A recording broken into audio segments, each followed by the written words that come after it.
Hey everyone, Tactics here with another advanced route walkthrough of Season 4 of Dragonflight, where in this video, we're going to be diving into the NOKHUD offensive. As a reminder, the route in this video is not pug friendly, and it is more aimed at players looking to push for the 0.1% title, as some of the pulls here require a good amount of coordination or even a specific comp in order to be successful. Regardless, though, I will be sure to walk you through some interesting tech that we used in this video and explain how it works so you can recreate it yourself. Now, let's hop into this plus 16 tyrannical sanguine key, and let me tell you, sanguine is definitely a bit of a buzzkill in NOKHUD defensive with the amount of ranged mobs, especially in this first area with all the bowmen that you have to deal with. Now, on the topic of the bowmen, there is a bit of a way to group them a little bit easier here. As you see, we are going to do a big double pull off the top with Lust here.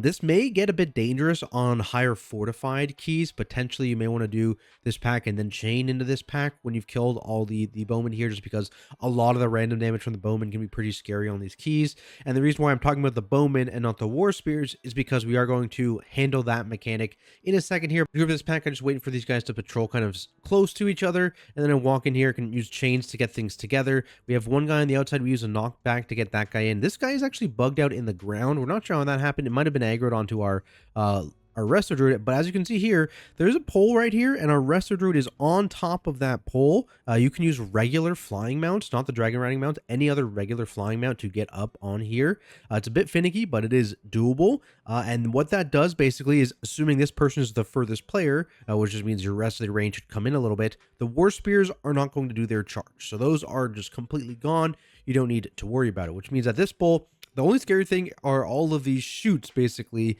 coming out here. So assuming you can live these, you should be fine. We also have kicks on the two big guys here. Each of them has a single cast. And then we just use stops on the single horn sounder. I believe there's only one in this pull. No, there is two. There is two in this pull. So you want to make sure you have stops assigned to each of those guys so that the pack doesn't get enraged. And Sanguine's going to be a bit annoying here. So we're going to try and use knocks and chains to manage Sanguine here. So you can see I'm not sure if I chain or I knock this one out.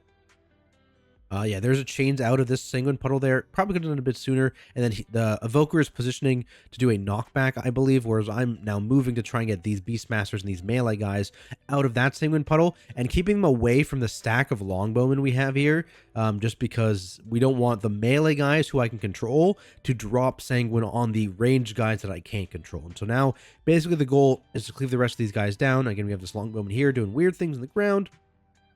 And we're going to try and cleave these longbowmen evenly up at the top of the screen here, just so, again, we don't need to worry about sanguine too much. Now, this did mean that our patrol is on a bit of a bad spot. Ideally, you want to have this patrol pull around here, so you can still use this pull for the war spear. We don't do that, so we're just going to single pull that with the war spear. Not a big deal. Not too much to talk about, just 5 pull. And then same deal here. There's a pull here. We're going to jump on that pull. And, you know, it's a little finicky. As you can see, he's taking a second to get up there. A war spear does go out, but he does eventually get up there. So it takes some practice for sure to use it. But all 3 of the ballista pulls have one of these pulls available for you to use. And same deal here. Pretty simple pull once that's done. And then we move across to this one. And this is where it's a little bit different, because we're going to do a bit of a chain pull. And we do play this a little bit wrong, I would say. So basically, you're going to see here over on the side, our evoker is going to set up the next pull with our Resto Druid. He's going to sleepwalk a longbowman over to here, and then the longbowman is going to get rooted. That's going to keep you out of combat with the longbowman, but allow you to easily chain this pull into the pull that's super far away from you, so that you can use this pull still for all the war spears. That's the goal. And so basically here, what we should have done is we should have focused the actual longbowman and horn sounder in this pack, as that would have allowed us to chain the Lancemaster into the next pull. But the miscommunication there, we ended up focusing down the Lancemaster. So we essentially do this in 2 separate pulls, but we could have done this in 1 pull basically. We can see here behind us, let me see if I turn at any point. I think I do. You'll see the longbowman that's rooted here, again, not in combat.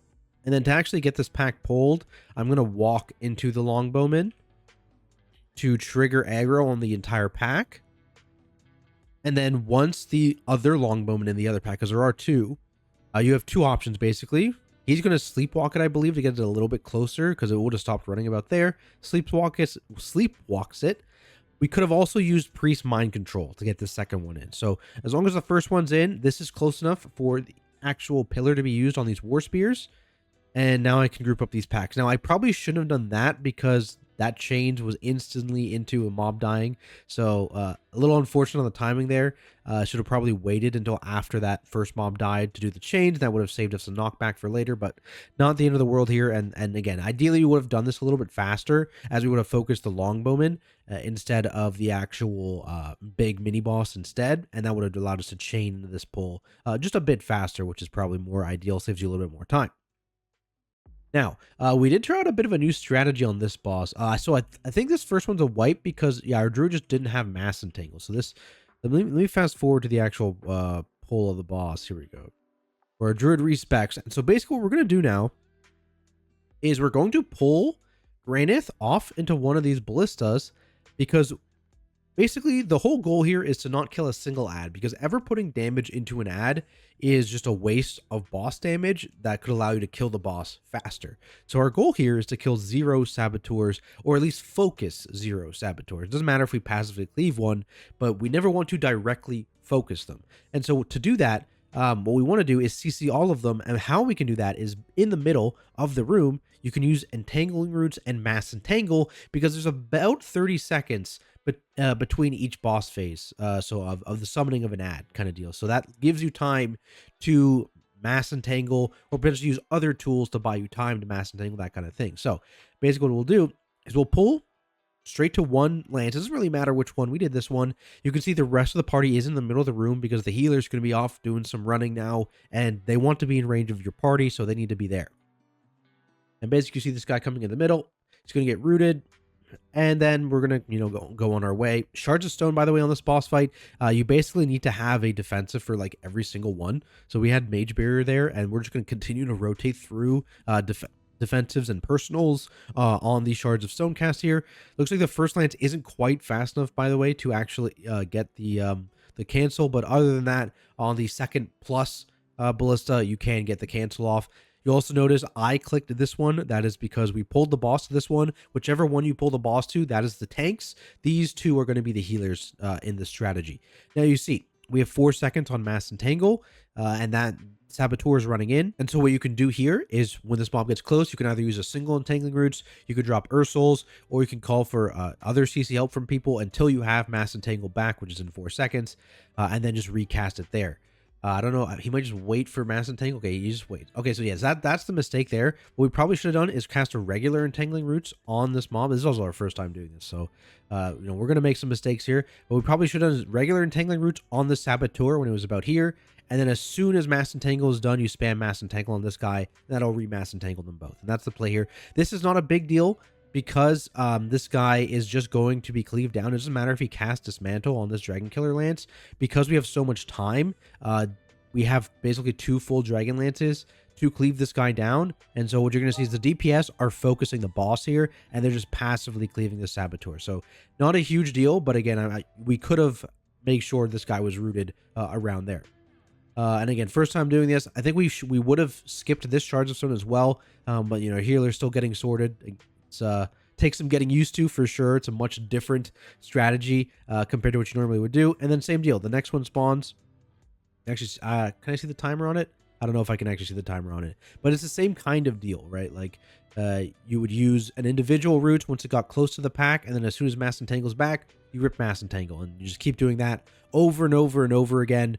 And that would let you, basically root everything in the middle of the room. And that's why we pull the boss away from the middle, because otherwise you would get your ignites, your passive cleaves, that kind of thing, constantly breaking these roots, because this is the only spot where every single mob will pass through. Right, so that's why we do this. Same deal. Now he's going to, I think he's going to be able to get it. Yeah, almost.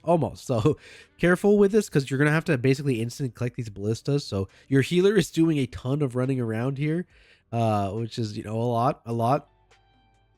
Yeah, this one went through again too. You can see the timing is a bit finicky, right? Like I think this one he probably would have had to use like a Ursouls or something to actually do it. So kind of adjust depending on how quickly you click the ballista, what you need to do to actually save this from happening. And so preventing the dismantle here, we just mind control this guy. So we have that kind of breathing room. If something bad does happen, we have the priest mind control to kind of save us. and then it's not a huge deal here. Same deal, so it's going to be Mass Entangle, and now he's going to regular root this guy probably, and then it goes on from there, basically. Just rotates around the room, and this just saves us all of the boss damage from focusing saboteurs, and instead we just get to hit the boss. So that's the goal of the strategy. Moving forward, Raging Tempest, pull at the top here, the southernmost totem. Some people will pull, there's like a double Neophyte pack behind us, like over here. Some people will pull that. It's a bit dangerous, I think, because of the Sigil of Silence nerfs, because those guys spam cast the bolts, and those are very dangerous bolts. Maybe if you're doing the whole quad DPS strategy with the Boomkin, you could Sigil, and then you have a second Silent Sigil, and then you also have Boomkin Beam. That would probably be enough to lock them down in time, but otherwise, I think it's probably a bit risky to pull in those Stormbolt spamming guys. For this pull, we just keep kicks on the big mini boss here, and we use stops on the Tempest cast, and that's basically the whole thing. If you kill the totem relatively quickly, you get rid of the oversurge AoE from happening, so that can be valuable. You'll probably always get one cast, so your goal is to kill the totem before the second cast of that happening. Arcing Strike can be backstep, as you see there. I just step away from the mob, I take no damage, so keep that in mind. Otherwise, these pulls are pretty straightforward, nothing too crazy. Yeah, I mean, keep purges if you can on these storm shields. If you have them, just to get rid of their shield quickly. They already have a lot more health than most of the other regular mobs here, and the shield makes that a bit more of a pain. So try and make sure you get rid of that so you can pull things quickly. Other than this, though, it's basically one pack, one pack, one pack, one pack. Some people will also, I'll fast forward a little bit here. There's the two guys. Actually, I don't know if we'll even see it. There's two guys up here, basically on the top right of the screen. The two shield guys. Some people will pull them into this pull as well, or into that first pull on the actual that we did in this area. We don't do that because we did that extra pull in Granyth area, the one with the sleepwalk. So if you don't have the sleepwalk tech, you can just pull a couple more trash mobs in this area specifically, those two shield guys, and also two casters in the next area, and that makes up for the count. So basically makes a couple pulls more dangerous as opposed to adding pulls. So a bit of a trade-off, but something you can do if you don't have the evoker. Then we go into the Raging Tempest here.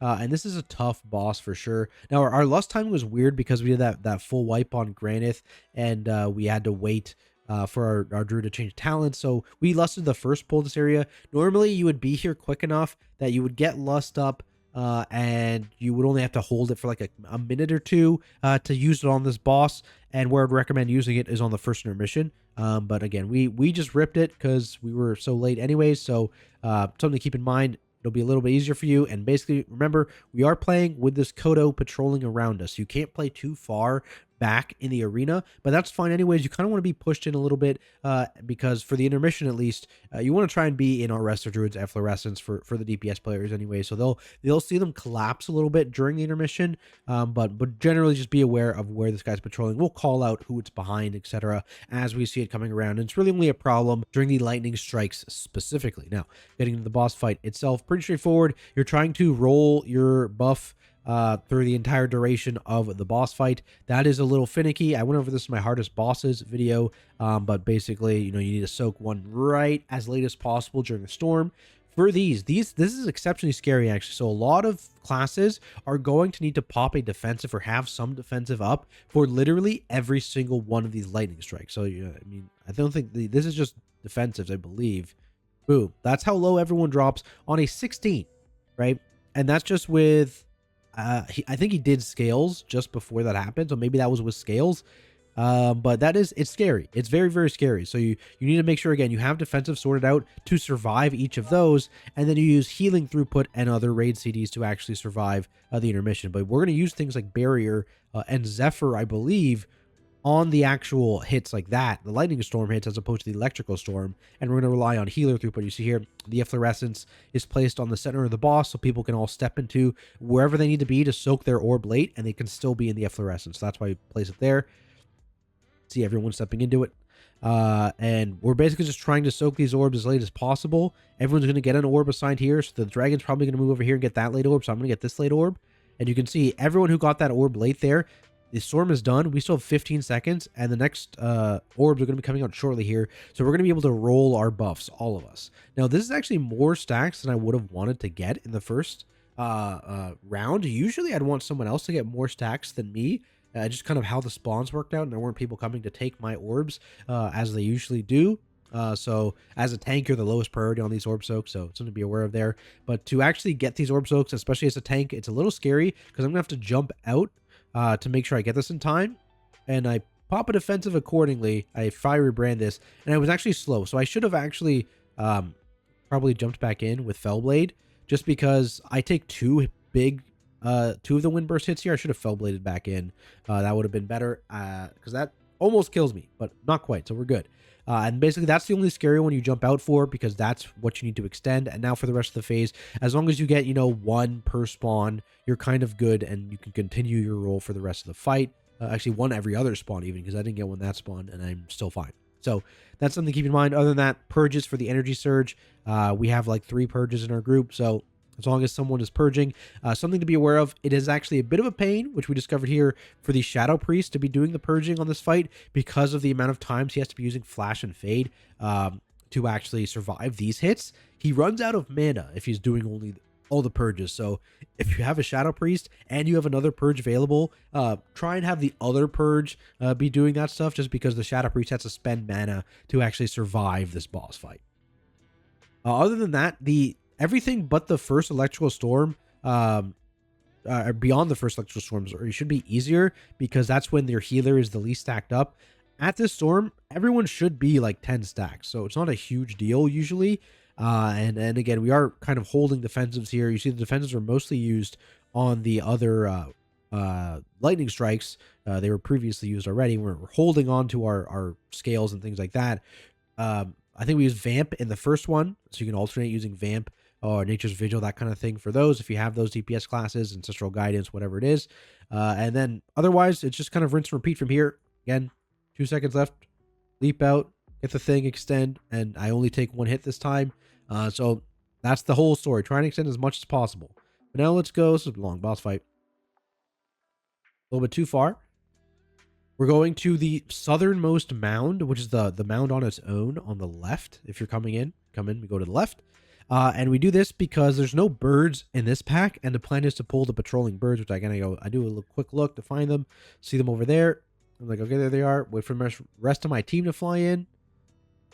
And then we go, and we're going to chain the birds into this one. And the birds are the most important kick in this area. It's actually kind of funny. The necrotic bolt volley, even on like higher key levels, is like not scary. It's kind of weird how much they must have nerfed it. They must have nerfed the damage value on it, because it just feels like it's not even an important kick anymore. The number one important thing is to make sure the birds never get a cast off, whether that's with a kick or a stop. Never let them get a cast off. And other than that, nothing else seems super important. There's the Mystic Cast, which can be useful to reduce the haste of the mobs, which can help your tank out. But other than that, it's just these Rotting Winds, and we're going to rotate through. I use my kick on them, and I use my stops for most of them, and then pretty much everyone else is rotating stops on the volley, because why not? The Evoker's getting the stops on the Mystic there, and then I will call if I ever need an extra stop on the Ohunas, and then of course we're kiting for Sanguine. The Death Speakers are just going to get so much Sanguine healing in this area. There's not a ton you can do about it. It is what it is. But again, just trying to slowly move to avoid as much Sanguine healing as possible in this area, just to make our life a little easier. This guy's going to Sanguine up a little bit. And so we see, again, weird timing because of how our lust and the whole beginning thing worked out. We see our lust is coming up, and we're like, okay, let's do the big scary pull here. So we're going to skip this mound, because this one's not too bad, and we're going to instead go to this mound. And this mound we do with the patrol.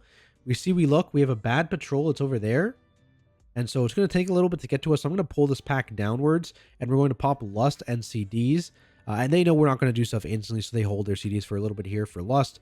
And again, we get kicks. I'll probably use a chains to get the mobs in a little bit here when the Sohuna starts casting, and the goal is to actually make sure that we get together with this patrol, which again, there it is now, and then boom, everything's grouped up except that one guy, which we use a knockback on over in the side. And this is a pretty scary pull, specifically for tanks, just because there's like 4 death bolters, I believe, in this pull, on top of there being 2 Ohunas. So I'm managing the Ohunas while also getting spam death bolted. So it's a bit spooky for sure. There's also mortal strikes and stuff like that in here. Maybe there's only 3. Yeah, I think there's only 3, but still pretty scary. And I think that was actually the whole death bolt volley went off, and I think all it did was like barely break the mage the mage barrier, so not very scary. Silent Sigil obviously very helpful here, and then individual stops and kicks going in to stop some of the bolts, just to make sure they're not synced. Kind of similar to Ultimate, you see there, boom stop on the bolts, where you're not scared of individual bolts, but you're scared of like 3 or 4 bolts coming in at you at the same time. So something to be aware of there. Even if you can just stop one of them or kick one of them, it actually makes it much more livable. So do this pull with Lust and CDs. Maybe go back to this one because it's much less scary. Again, there's a couple birds in this pack for me to worry about. I actually think I missed one here. And then we walk backwards and we end up chaining this into the patrol. Again, this is like the story of this run. We just have really, really bad patrol positions every single time. Because again, the faster you can group this up with a patrol, the better. And all 3 of these pulls, which have been with a patrol, have been kind of slow. But there we're grouping it up. I think I just miscall a stop probably. Or potentially I think I have a kick or something. Yeah, I didn't get in range of the kick here because I'm trying to move out of this. So we get a couple dispels quickly on this wind. It's not the end of the world here. It's still something we can clear and not be too scared of, but not ideal for sure, especially because we had other stops and stuff available. So that's just a misplay on my part there, but still not a huge deal. I think we're gonna like Giga heal up these Death Speakers with Sanguine. Yeah, again, classic Death Speaker Sanguine, love it. But we're just going to chain them. I don't think we care yet. So we're just going to keep running, kill these Mystics and Warriors, and we ignore the Death Speakers entirely. And again, I'm doing another double pull here with these guys at the bottom onto the final Soul Harvester that we haven't done yet. Again, another with a couple Bolters, a couple Warriors, and then also a couple Mystics. So a lot of stops in this area. No birds in this pull, luckily, so don't need to worry about that. But instead, just want to make sure you try and get as many of the Mystic stops as possible. And again, moving out of this circle, because again, this circle does apply a DR and Rage onto the mobs, in case you didn't know. So the more you're able to get out of those circles, the faster you'll be able to kill these packs, because again, having a DR on the mobs is not ideal. Obviously, if you have the Evoker, AoE, and Rage spell, it's not the end of the world, but they don't always run that, especially because it's not Raging week either, right? So something to keep in mind, trying to avoid Sanguine here. Then, our Evoker goes to trigger the boss RP. As you can see there, it's triggered. And we're doing one more little baby pull here. Again, terrible patrol. Terrible patrol, but, we do it anyways. Little baby pull, kill these guys, and the boss RP is done. And so then we're going to go in and fight the boss. And this is a tough boss. This boss deals a lot of damage. And most of that damage is, actually pretty much all the damage is coming from Teera. So the quick shots are what's scary here. And basically what is scary is if you get quick shotted multiple times in a row, or you get quick shotted in proximity of the Gale Arrow. So she does one quick shot immediately before, and one immediately after of the Gale Arrow. And the Gale Arrow happens every 55 seconds, so you can plan your defenses accordingly. For example, if you have a 1-minute CD defensive that lasts 10 seconds, you pop that a little bit early, and you'll be able to get it to cover 2 Gale Arrows in a row.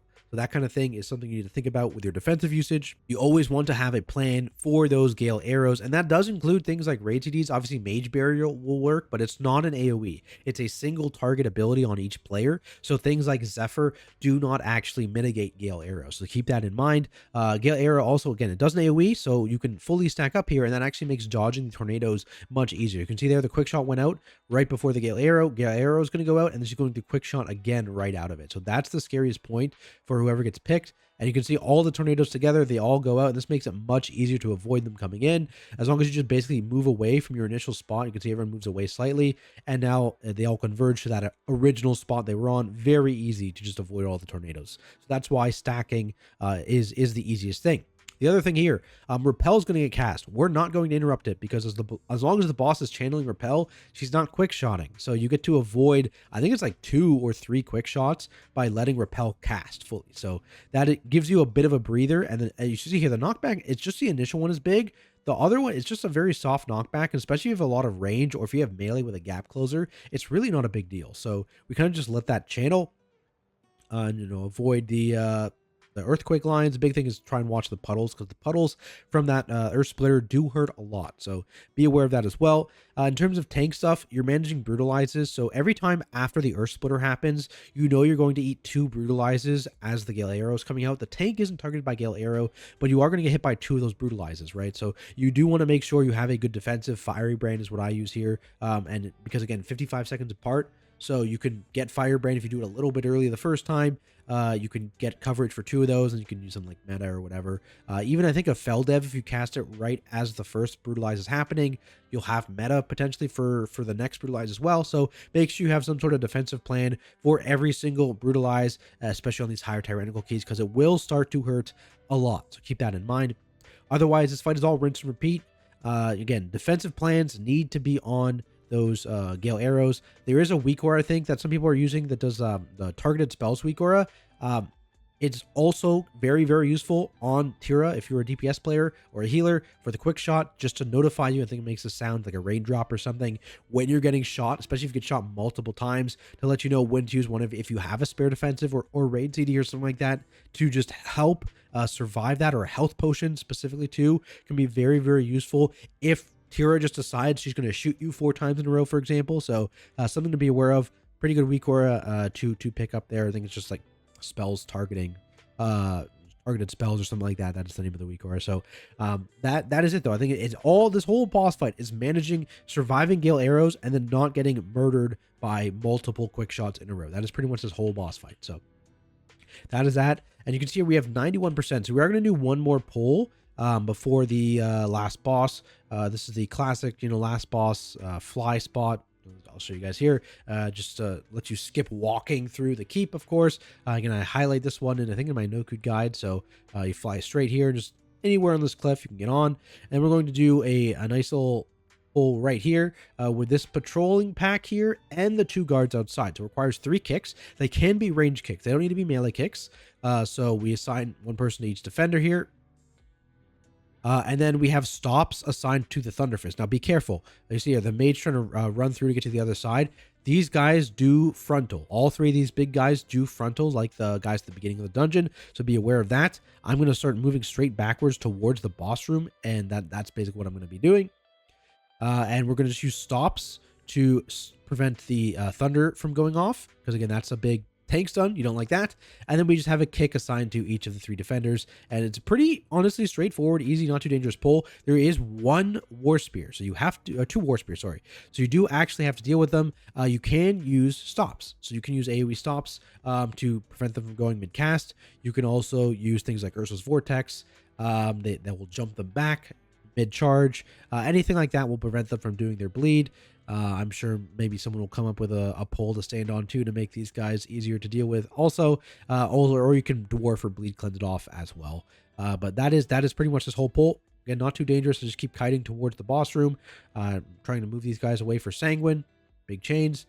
And then I'm trying not to get too much Sanguine in the boss room, because we are going to go straight into the boss after this. We're going to use Shadow Meld to drop off the mini bosses.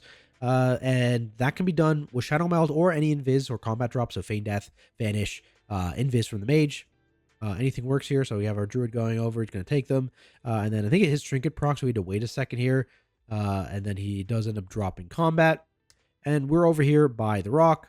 Again, pretty straightforward. The Rock is basically just to maintain uptime. The Spear goes out. Then no one needs to move, especially in P2 when the spear pulls everyone in. You all get to just stand here and not need to worry about dodging this charge. And then you can kind of move at your own pace whenever you actually want to move away from that stone. So just makes it a little bit easier and reduces the amount of movement you need to do as a ranged caster on this boss fight. For tanks, remember the big thing on this in this boss is that in phase 1, the tank combo deals, both hits are pretty scary and you have a bleed on you. In P2, you should be getting dispelled, so all you care about is mitigating the initial hit. So usually what you're more scared about is the Savage Strike, just because you're also taking like 5 seconds of a bleed leading up to it. So make sure you have something again that covers both hits. So you want to pop it right before the Rending Strike hits you, and that will give you a meta right before the Rending Strike, and now it's going to last through the entire duration of the bleed as well as the second hit. So that's the goal in this phase. The second phase, it doesn't matter, because all you're worried about really is the initial hit. The second hit, assuming you're dispelled, doesn't really do anything. Combat drops there.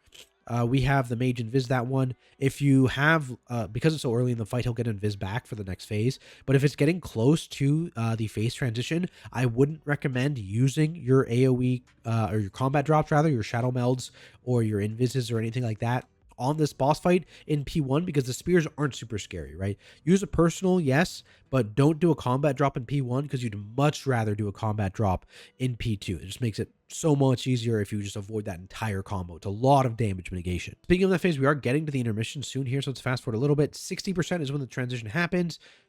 A little too fast. We do have an Evoker Bleed Dispel as well. You don't really need it for the most part, so I save it because we had a bad one there and got Bleed Cleanse there. And basically what we're going to do here is we're going to get initial kicks on every single mob, and then once they're grouped up, then it's a VDH solo angle. This is how I recommend you do it in most coordinated groups, by the way. For example, a lot of people say, yeah, you can Divine Toll, you can Prot Warrior, Disrupting Shout, that kind of thing. But it's so much easier to just get initial kicks first and then do those abilities as the second stop or AoE thing or whatever, just because it's just a lot more valuable. Maybe Divine Toll, actually, you could argue not, but Disrupting Shout, you want everything to be grouped. Silent Seal, you want things to be grouped to get value. So what you're going to do here, or see here, is we're going to kick first, and then I'm going to, I think, chain things together, and then we'll do a stun, I think, potentially for aggro, because I did silence first, actually. I did stun after that for aggro, silence again, and then you did waste. You saw some overlap of CC there because of the aggro issues, so I used a stun. But it's not the end of the world, because even if this lived another like 10 seconds, I have 3 more stops, and everyone else in the party has stops as well. So it's not a big deal if this lives longer or you have some inefficiencies in terms of how you use your stops after they're grouped. So just keep that in mind. It's not a big deal as long as you do make sure every single cast does not go off, because pretty much one going off on this Tyrannical Key is going to be death. So keep that in mind. In this phase, this is where you're going to see us, again, using the rock, the static spear. Again, this is also where it's super valuable to have, we're going to have a meld on this one. And just all this whole combo is completely mitigated. If you don't have a combat drop, you need to pop a pretty big defensive on that spear. Remember, for whoever is targeted, you take 2 very large damage instances. It's not just one, it's not a bug. You take 2 very large damage instances, so you need to pump a major personal whenever that goes out. And again, people can kind of pre-position away from the rock a little bit, and that clears us up the space to continue to use it for, the rest of the fight. And same deal, static spear is going to go out. If you don't have a combat drop, get behind the rock and use a defensive. If you do have a combat drop, great. But wait for the cast to actually start on you before pressing your combat drop. There was something about, I heard some people talking about like potentially there's like a range thing on how the spear works, like picks 1 of 2 of the closest range or something like that. I don't know if that's true. I don't know what the lore there is. I don't think, maybe there is something to it. Let me can see where the statics, because there's 2 ranged right here next to the boss, and I think the third, not even the furthest range, the second furthest range. Maybe it's the second furthest range you can fix every time. I don't know what it is, but regardless, I don't know if there's a pattern, but some people have claimed there is. So there's that. Regardless, so not super hard to deal with. Again, if you have, you see him, he's popping scales here, drops pretty low. It's still very, very scary hit. And then everyone can kind of move at their own leisure, take the boss a couple steps away, and that lets us to drop these puddles further away from the boss, and just do that until the boss is dead. And that is it for this video, guys. Hopefully you found it useful. If you did, be sure to leave a like and subscribe for more content like it, both in Season 4 and beyond into the War Within. As always, let me give a massive shout out to my Patreon subscribers for their support. It really does mean a lot to me, and I'll see everyone in the next video.